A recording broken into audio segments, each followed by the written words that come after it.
Hello there. We'll be exploring areas out of the map again here in Lies of P. If you haven't beaten the game yet, there are potential spoilers in this video. To start, here we have P outside in the city of Krat. You can see the Alchemist Isle in the distance. I turned P's movement speed up as we cross the water, then lower it as we get to the Isle so that we can look around more easily. When exploring out of bounds in the Relic and Hotel areas, I saw the Alchemist Isle in the distance, so I decided to try to get there. This game has a lot of interesting sights to see outside of bounds, and undoubtedly I've only scratched the surface of exploring the various maps. I really like how much detail there is here on this mini isle, despite being so far in the distance from where you're usually able to explore. The textures in particular for some of the wood is really cool.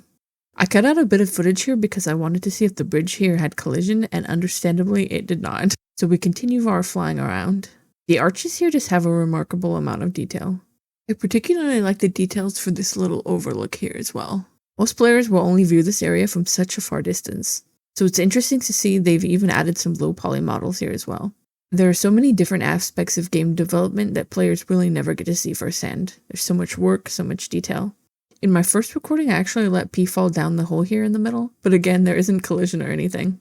I just think this mini Alchemist Isle is a really neat little area with an interesting amount of details in both the modeling and the textures. This video was recorded in one of my endgame save files, but if you explore here earlier in the game, you can see blue air ghosts streaming around the isle. And as a quick bonus, I was curious about how the isle might look at the start of the game, so I decided to check that out. This version of the Alchemist Isle is much more low poly than the version that we explored earlier, which makes sense, since the dark sky and weather helps cover it up earlier in the game. I'm just doing a quick run around so you can see the low poly modeling. And thank you for venturing here to the island with me. I'm working on a video about Romeo as well as a few other ideas. If there are any bits of lore or out of bounds area you might like to see discussed, feel free to let me know down below. And thank you for watching, and I hope you have a nice day.